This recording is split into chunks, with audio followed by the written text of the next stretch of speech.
Hey everyone, in this video I'm going to be continuing on with my Hellboy coverage. This is the fourth video in my Hellboy series of videos. I'm going to be breaking down the second core omnibus called Hellboy Strange Places. I'm actually going to be dividing up Strange Places into 3 videos. So this video is going to be part 1, where I'm going to be covering 3 story arcs: The Right Hand of Doom, Box Full of Evil, and Being Human. In the second video, it's going to be the storyline called The Conqueror Worm, which is one of my more favorite Hellboy stories, because we have the Nazi Hermann von Klempt, who's just a head in a jar, coming back for that one, so that's really fun. And then the third video in this omnibus is going to be covering The Third Wish, The Island, and Into the Silent Sea. And then once I'm done with that, I'm going to move on to the third Hellboy omnibus, and then the fourth Hellboy omnibus, Hellboy in Hell, which will sort of wrap up the Hellboy story. All right, let's dive into it now. The first part of the Strange Places omnibus. Hellboy Omnibus Volume 2, Strange Places, Part 1, covering The Right Hand of Doom, A Box Full of Evil, and Being Human. Written by Mike Mignola, art by Mike Mignola and Richard Corbin. Alright, let's dive into the first story arc now in this video, The Right Hand of Doom. Years ago in 1944, during the Seed of Destruction story arc, one of the men that witnessed Hellboy's birth was a paranormal expert named Malcolm Frost. Malcolm was the only one present at that birth that was immediately against Hellboy. In fact, his reaction was to yell, saying, "Kill it! It's a demon from hell to destroy us all!"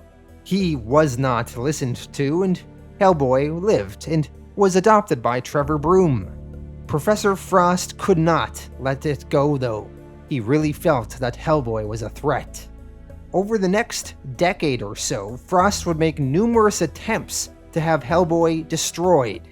He tried to convince the US government that Hellboy should not be allowed to live, but he failed completely.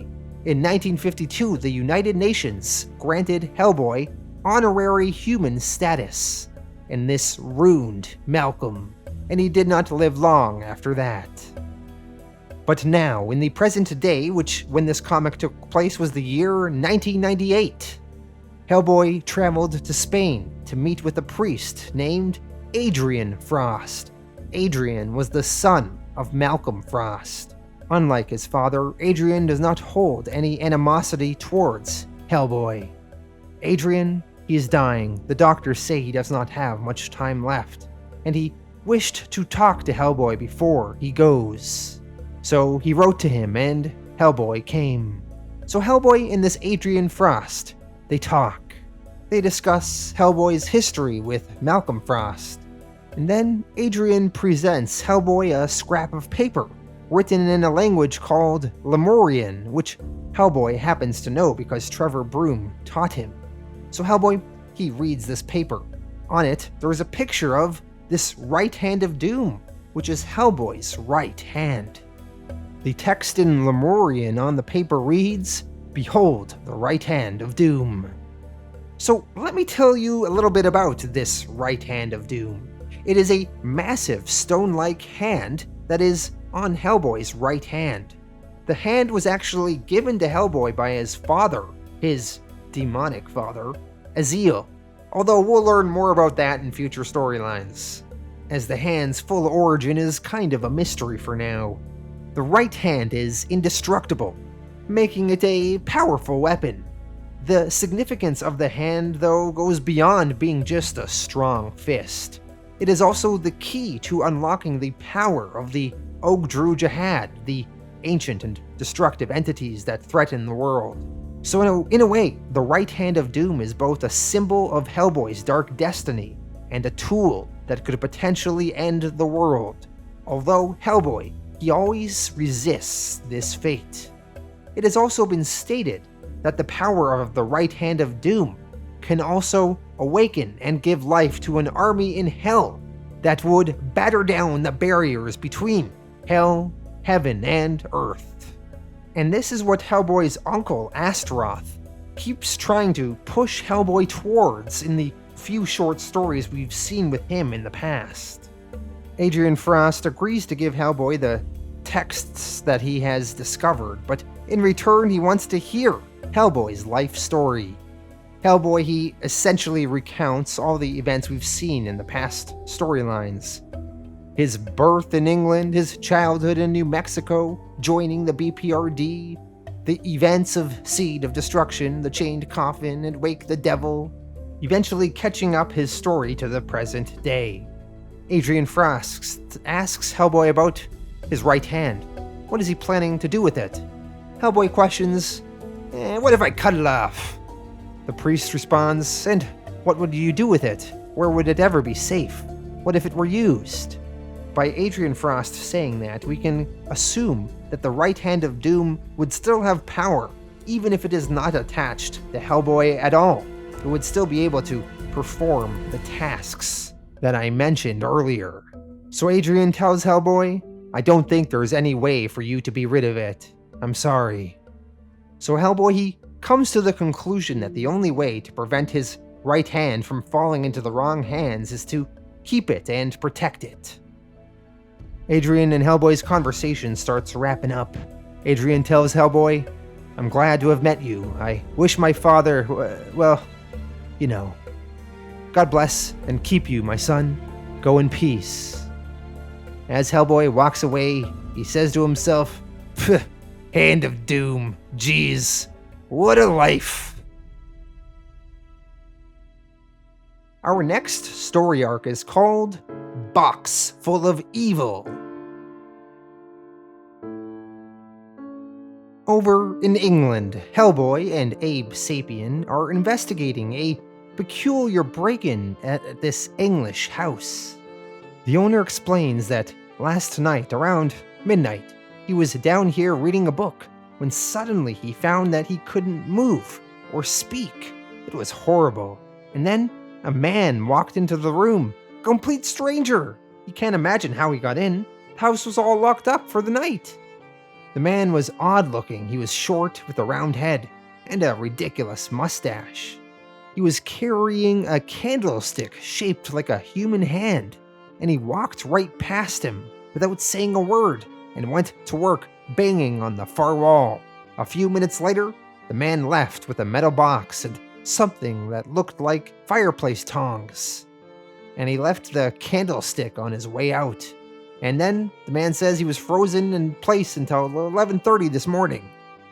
And then when the servants came down in the morning, they also spent the night frozen in their beds, paralyzed. The man asks Hellboy, can you explain what happened? Hellboy and Abe Sapien, they look at the wax candle shaped like a hand left behind. Abe, he says, it's a real hand. The owner of the house is disgusted by this. He says, a real hand? Ugh.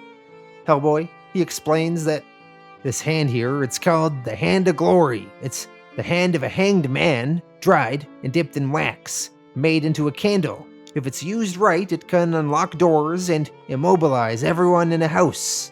So I guess your guy knew what he was doing. Hellboy inspects the hole that the burglar made into the wall, and inside that hole there's some sort of painting. The owner of the house explains, yeah, the house is very old. It used to be a convent. The painting was of a Saint Dunstan. Hellboy asks if the man remembers anything else.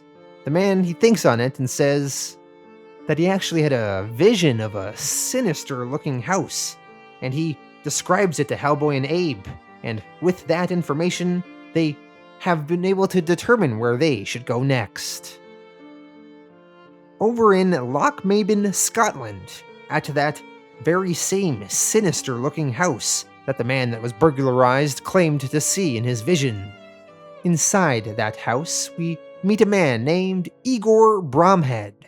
Igor Bromhead is a dark occultist, and he was the thief that stole the metal box and the tongs from the other man that Hellboy and Abe Sapien were talking to.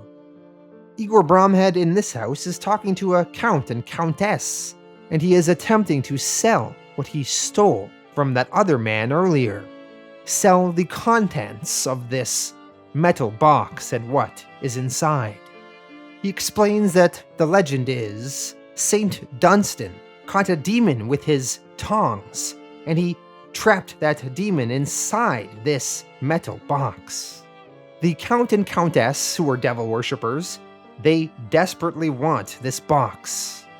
And as a form of payment, they offer Igor Bromhead the deed to their house and all their worldly possessions. Igor accepts this happily. The Count and Countess feel they no longer need their worldly possessions because from this day forward they both belong to Satan. Igor Bromhead gives the Countess the key to the box. The Countess, before she opens the box, says, "Lord Satan, your freedom is at hand. I, your poor servant, ask only one thing for myself, a little mercy. Come forth in a shape that is not too horrible, please." The Countess, she opens the box with the key, and what comes out of the box appears to just be a fly. But this fly is actually the demon known as Ualak. And the fly flies around, and it goes right into the Countess's mouth. And the Countess then becomes possessed by this Ualak. The Count starts talking to his wife. He is concerned, but the Countess, now possessed by the demon, uses some demonic magic and tells her husband, "You're a monkey." And using that magic, this Ualak turns the man into a monkey. Ualak then turns to Igor Bromhead and wants to use some spells on him. She asks him, "Lizard or pig?" Igor Bromhead does not seem intimidated though. He answers, "Madam, I cannot decide. Please do your worst." Ualak attempts to use some magic on Igor Bromhead, but it's not working. Igor Bromhead then opens his shirt, revealing he is wearing a talisman with the image of Saint Dunstan on it. This talisman grants Igor Bromhead protection. As soon as Ualak sees the image of Saint Dunstan, he turns away from Igor Bromhead and screams, "Ah! Take it away!" Igor Bromhead then recites, "Being armed with the power from the Supreme Majesty, I do strongly command and constrain thee, O Spirit, by him who spoke the word and it was done. By the names Edonai, El, Elohim, Ehe, Asher, Ehe, Zabaoth, by the name Dunstan, the saint, your jailer, whose image protects me, and by thine own secret name, Ualak, a minor demon of hell, and knowing that name gives me power over thee." Apparently, if you know a demon's secret name, it gives you some power over them. The demon Ualak, cowering on the floor, says, "How did you learn my name?" Igor answers, "Saint Dunstan inscribed your sign on the inside lid of your box. I know that all demons are liars, so he must have beaten the truth out of you. Thus, by his name, I command thee." Igor, he keeps reciting stuff, but eventually Ualak just screams, "Enough, enough! Command me, master!"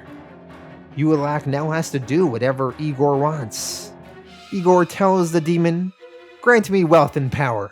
I know that's not very original, but in this world it's nice to have.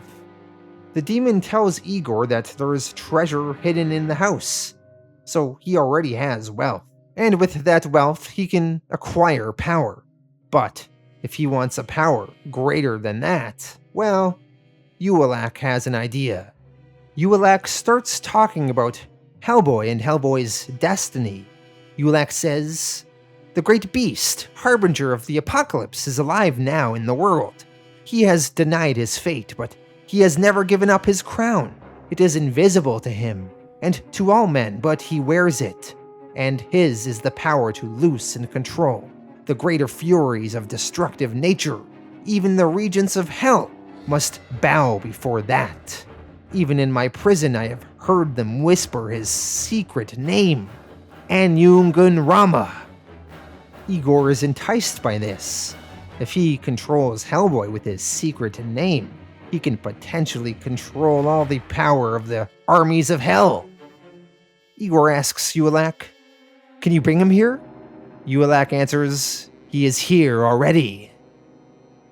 Just then, Hellboy and Abe Sapien arrive at the sinister house. They let themselves inside and they explore. And as they explore, the Count, being turned into a monkey, he has a gun and he shoots at Hellboy and Abe with it. Hellboy manages to evade the bullets, but Abe gets shot in the shoulder. As Hellboy moves to attack the monkey, Igor Bromhead sneaks up behind Hellboy and starts reciting the words to command Hellboy. Igor says, "I curse thee and bind thee in chains of ice and tongues of fire. I command thee by thy own secret name, and knowing that name gives me a great power over thee. I command thee by thy own name, Igor Bromhead, and by Ualak, your own cousin who betrayed you to me. An Yungun Rama, Sugath Abal, Obduth Ug Jahar." Igor, he keeps reciting various passages, and eventually, a crown appears over Hellboy's head. Let me take a little pause on the story here and tell you a little bit about this crown over Hellboy's head. This crown is called the Crown of the Apocalypse. It is an invisible crown, a symbolic element tied to Hellboy's true identity and destiny. Hellboy is the prophesized harbinger of the apocalypse, and the crown refers to his potential to become the beast of the apocalypse, where he would wield immense power and grow his severed horns back and wear a crown of flames. Hellboy, he always rejects this destiny, choosing to live as a hero who defends humanity instead. And because of this, the crown usually remains invisible, as Hellboy never conjures it forward. Alright, continuing the story. Hellboy has been binded by this Igor Bromhead, and the Crown of the Apocalypse has appeared over his head. Igor tells Ualak, "Take it, but remember who is slave and who is master." Ualak, he takes the crown and puts it over his own head, and Igor Bromhead takes the tongs of St. Dunstan and beats Hellboy with them. Elsewhere in the house, we see that Abe Sapien has been brought to a type of dungeon, and he is chained to the wall, with a monkey standing over him, burning him with a red-hot iron. We jump back to Igor Bromhead and Ualak beating Hellboy.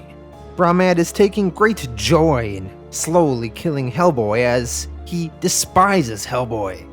As both Hellboy and Igor Bromhead have met in the past, and Hellboy was the reason that Igor got caught doing some illegal things and had to spend 15 years in jail. Ualak tells Bromhead to contain himself, and lest Bromhead forget, he himself was in that iron box for 1,000 years, so do not speak to him about jail. Ualak tells Bromhead that they must cut off Hellboy's right hand, lest his death bleed into it and poison it. Ualak says that the hand has the power to loose and command the dragon, the Ogdru Jahad, to breathe life into the lifeless soldiers of hell and set that army to war against heaven. Ualak, he then grabs these tongs of St. Dunstan and transforms them into a sword, and with that sword, he plans to cut off Hellboy's right hand.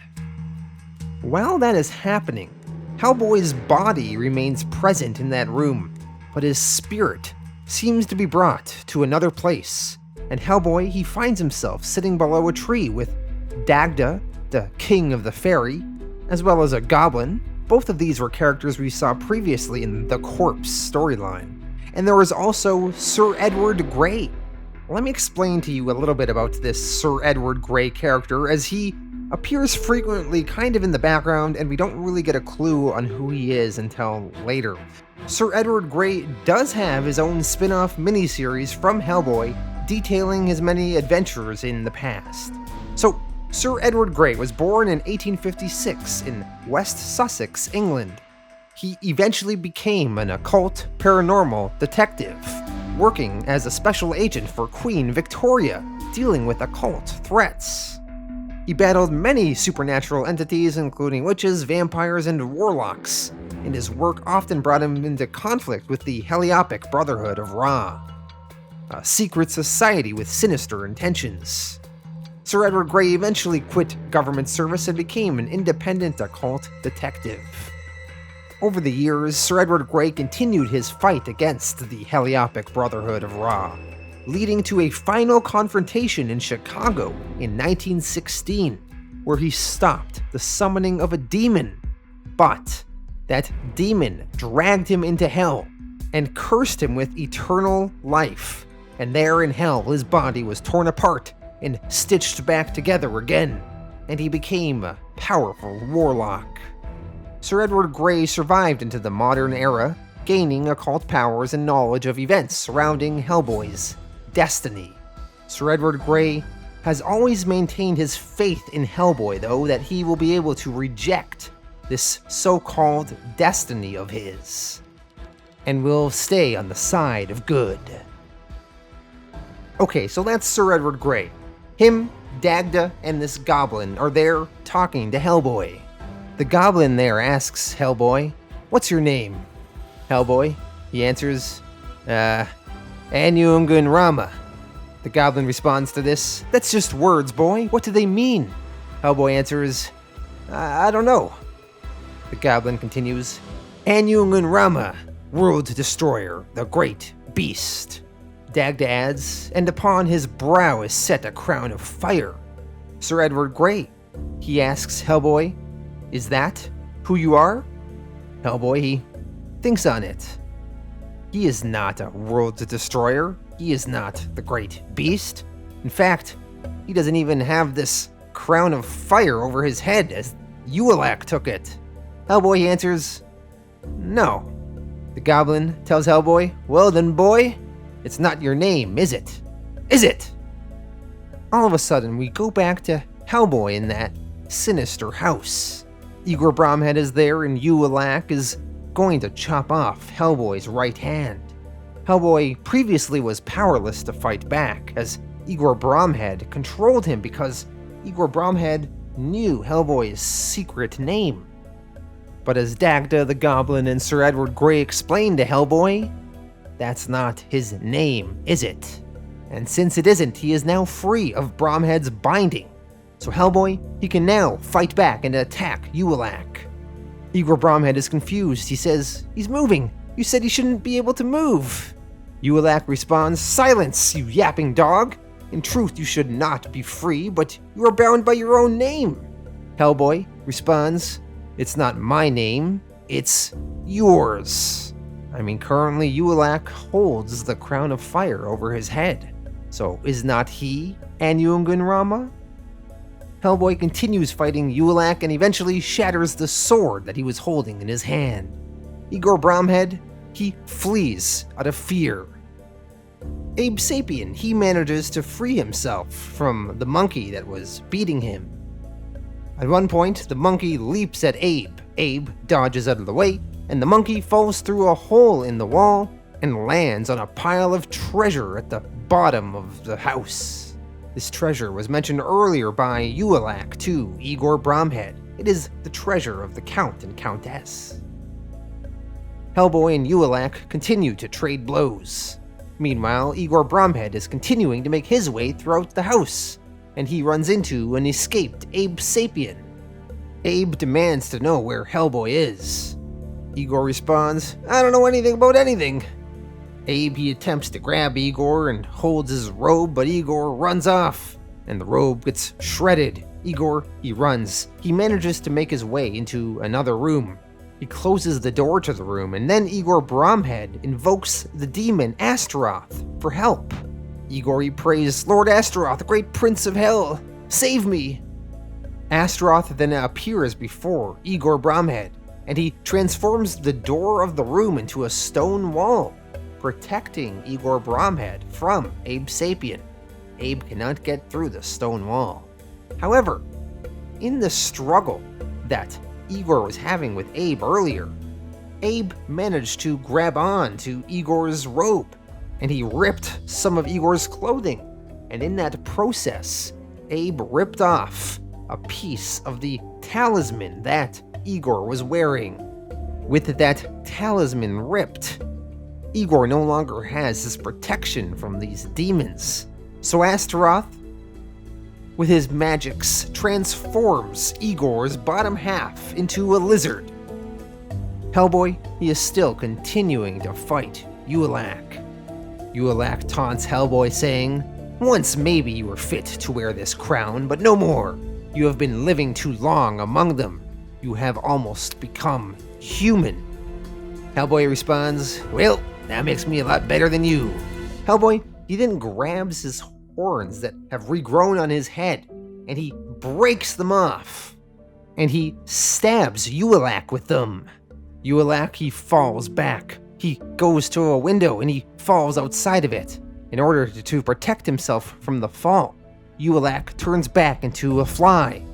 He attempts to escape, but Hellboy, he jumps out that window and he manages to grab Uelak as the fly in his palm. Hellboy with Uelak falls to the ground, and outside of the home, Astaroth is there waiting for Hellboy. Astaroth tells Hellboy, "Well done." Hellboy replies, "What the hell are you doing here?" Astaroth questions, "You know who I am?" Hellboy answers, "I've got a pretty good idea." Astaroth to this says, "If you know me, then you know what I want." Astaroth motions with his hand. For now, he wants Uelak the fly. Hellboy gives him to Astaroth, saying, "What the hell? What am I gonna do with him anyway?" Astaroth, now holding the Uelak fly in a little piece of paper, trapped, he says, "Poor Uelak, back in prison for another 1,000 years. One should know and accept his place in the scheme of things. Don't you think?" Hellboy to this says, "Shut up. You've got your guy, now get lost." Astaroth, he then holds out the crown of the apocalypse, and he says to Hellboy, "There is still the matter of this." Hellboy responds, "I've had it with all this beast of the apocalypse crap. It's not what I am, and it's not what I'm ever gonna be, and that's the end of it. So why don't you take that thing and shove it up your..." Astaroth cuts Hellboy off and tells him, "I'll keep it for you. In hell, in Pandemonium, in the House of the Fly, there's a seat reserved for you. The crown will wait for you there when you want it. Just call me." Astaroth then disappears. Hellboy tells Astaroth as he's leaving, "Don't hold your breath." Hellboy, he then returns to the house and he helps Abe up. Hellboy asks if Abe saw Igor Bromhead. Abe answers, somehow he got bricked up in a wall. Hellboy comments, "Oh, that's strange. Any sign of the Count?" Abe doesn't answer, but we see the Count, now a monkey, dead on his pile of treasure below. That is the end of the Box of Evil story arc. We now move on to the next story arc called Being Human. The artwork in this one is by Richard Corbin, colors by Dave Stewart. The year is 2000 in the BPRD headquarters in Fairfield, Connecticut. Roger, the homunculus, is being observed. He is reading a book of Mice and Men by Steinbeck. The BPRD are trying to see if they can rehabilitate Roger. On the other side of some one-way glass, Hellboy is sitting there with Tom Manning and one of their scientists. Hellboy asks Tom Manning, the director of the BPRD, "Tom, how long are you gonna keep Roger cooped up in here?" Tom responds, "Him? You mean your good pal Roger, the 15th century homunculus?" Hellboy responds, "Why don't you let me take him out into the field? Give me an easy job. What do you say?" The scientist in the room reluctantly says, "He is doing very well." Hellboy tells Tom, "Come on, an easy one. What about that thing down in South Carolina? Be a sport. Let me take him out for some air." So, after some convincing, Hellboy manages to get Roger to be freed from the BPRD headquarters, and the two of them headed down to South Carolina to do some investigating for the BPRD. Apparently, there has been some sightings of the undead walking around in this old house there. Way back in the 1900s, there was a family, the Quillen family. The father was a Clayton Quillen. He had a wife, Virginius, a daughter, Beulah, and two sons, Levi and Homer. One day, the wife, Virginius, she ran off. She wanted to take the kids with them, but Clayton wouldn't have it. So, the wife was gone. The home life there was not a happy one. The one son, Levi, he grew up to be a drunk and got his throat cut in a bar. And Homer, he got himself into some kind of trouble and blew his brains out. And the daughter, Beulah, she never married, and she stayed home to tend to her father, Clayton, till I guess one day she snapped and stabbed him a bunch of times, killing him, and then she hanged herself. Well, anyway, that is the legend of the Quillen family, and supposedly they are somehow coming back to life in this house. So, Hellboy and Roger, they stay in that house for the night, trying to see what all the commotion is. While they wait, Hellboy and Roger have a real heart-to-heart conversation. Roger is struggling with his identity. He feels bad because he's not really human, and he almost killed Liz, and he tried to kill Hellboy. Hellboy tells Roger, "Yeah, you got off to a rough start, but believe me, I screwed up plenty in the beginning. But you brought Liz back to life. That's gonna make up for some mistakes. And if it's bothering you, you should talk to her about it. She understands. Trust me. And don't worry about trying to kill me. You know how many times I've been lit on fire over the years? I go through a hell of a lot of coats." As Hellboy and Roger continue talking and waiting for something to happen in this house this night, eventually they hear some noises. They go to investigate. They see an old witch woman, and she pulls out a hand of glory. This is a hand we saw in the previous story arc. It is a wax hand that is lit on fire like a candle, and it causes everyone in the building to get frozen. So the witch woman, she lights this candle, and Hellboy is unable to move. The witch woman then starts waking up the Quillen family from their coffins that are in the home. Hellboy wants to try and go and stop her, but he's unable to move. He tells Roger, "The thing is called the Hand of Glory. Black magic. That's why I can't move." Roger, a little surprised though, says that he can. Roger theorizes, "It must not work on me, because I'm not human. Whatever you are, Hellboy, you're more human than I." So Hellboy has to stay frozen in place, but Roger, he goes to try and confront this witch woman.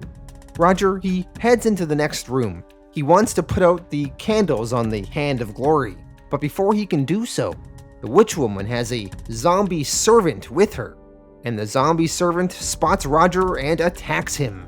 The zombie servant picks Rogers up and chucks him around. The two of them trade blows. Roger is struggling to overcome this zombie servant. Hellboy's trying to tell Roger, "Roger, you okay? Put out that goddamn hand, then I can move." Roger, he's continuing to struggle against the zombie servant, but eventually he manages to get the upper hand. He finds a head of a statue down there, and he chucks it with such force at the zombie servant that the zombie servant dies. And the zombie servant, as he's dying, falls right back onto the Hand of Glory, putting it out, extinguishing the flames. Hellboy, now able to move, rejoins Roger, and they start walking over to where the witch woman is. The witch woman seems to be hosting some sort of dinner party for the family of corpses of the Quillen family. In attendance for this dinner is the witch woman, Clayton Quillen, and his daughter and 2 sons. The witch woman taunts the family of corpses, saying, "I want you to take a long look, Clayton Quillen, at your children, at your fancy house. It's all gone to rot, old man. The only thing you've got left is me. And tonight, it's gonna be me that sends you to hell." Hellboy and Roger then enter the room. The witch woman sees them and says, "I told you before, boy. You stay out of this. This is family business." Hellboy tries to talk the witch woman down. The witch woman responds, "You want to talk about what happened here? Well, I'll tell you." The witch woman then explains her story. The witch woman's mother, when she was just a child, was treated like a slave by Clayton, the father here. Clayton, he eventually abused her and had sex with her and got her pregnant. And when she got pregnant, Clayton booted her out of the house. And that bastard child was the witch woman. When the witch woman grew up, she went back to claim what she felt was hers from Clayton. Clayton, the father, ran her off. But the witch woman came back. Clayton, he decided to get the authorities involved. He lied and concocted a whole story, and he managed to get the witch woman hauled off to jail and locked up for several years.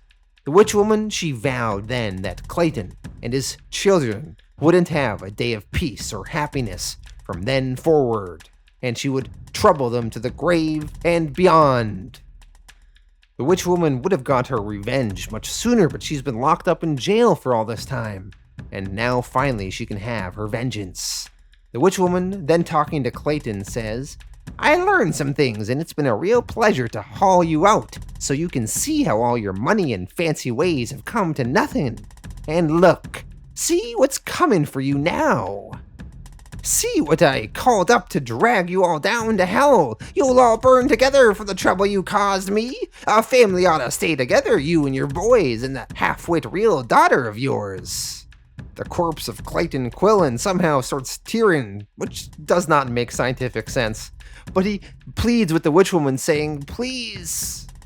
Hellboy tells the witch woman, "All right, lady, that's enough. The witch woman, conjuring some magic, shooting it into the candles, manages to create a small explosion. Hellboy gets thrown back. The place lights up in flames. The family of corpses are saying, "No, please, mercy." Clayton, he says, "Take me, but let my children go." The witch woman to this has a very menacing look on her face. She responds, "Your children? Your children? I am your child!" And then, a few moments later, the witch woman gets shot right through her chest. She falls down to the floor and dies. Very gorily, a lot of blood here. Apparently, Roger the homunculus was the one that shot her. And the family of corpses, they disintegrate back down to bones and dust. Hellboy, he talks with Roger about what just happened. Roger says it was wrong what she was doing. No matter what he did to her, what she was doing to him was just so wrong. I didn't want to shoot, but Hellboy tells Roger, "I know, it's a terrible thing. And it wasn't like with that zombie outside, was it?" Roger answers, "No, it was much worse." "Was it the right thing to do?" Hellboy answers, "I wish I could tell you, pal, but I do know it's just the kind of thing a human being would do."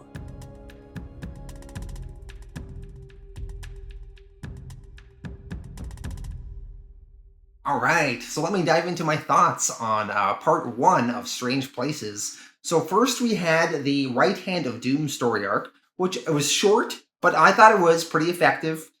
Teasing some of the greater mystery behind Hellboy's Right Hand of Doom and some of the history behind that and the lore. So all those teases were pretty good, and I thought it was a fun little story. Then we had Boxful of Evil, which I thought was really entertaining. I thought this Igor Bromhead was an interesting kind of villain, how he's using some of these occults, magic, and his knowledge to manipulate the situation to get what he wants. He has this Hand of Glory thing, which is a cool concept where you light it up and it makes everyone in the house freeze and they can't move. That's cool. Thought it was also interesting how he had this this necklace with this picture of this saint, and that was able to protect him from some of these demons and occult figures. So kind of cool. All this Igor Bromhead is like messing with people with a lot of his rules and knowledge of the occult there. But yeah, this is just a really fun tale. Hellboy and Abe Sapien going on an adventure to a sketchy, horrific place, fighting some villains. We have some demons in the mix. We have Astaroth making an appearance. We're teasing some of the greater storyline as well. So all in all, Boxful of Evil was a great time. Then we had the Being Human story arc, which was also pretty good. I liked the artwork by Richard Corbin in that one. I liked some of the exploration of Roger the homunculus and him coming to terms with trying to be human and become a more productive member of society. So that was interesting. Some of the investigation they did was also kind of cool. Hellboy and Roger going to this creepy mansion, and we have this witch, and she's torturing these corpses. Some of that stuff didn't work for me. Do I really care that this family of corpses are being tortured? Like, they're dead. They've been dead for like a long time. And this witch is like torturing them, but they're already dead. So I don't know if that worked for me, but still kind of a neat story and kind of fun. So yeah, all in all, I thought this part 1 here of this Strange Places Omnibus was quite good. I'm going to give it an 8 out of 10. Thank you all for watching, and I'll be back next week with the Conqueror Worm, where Herman von Klempt is going to be coming back. You know, he was that Nazi that's in a jar. His head is in a jar. So that's going to be a good time. I will see you all then there for that.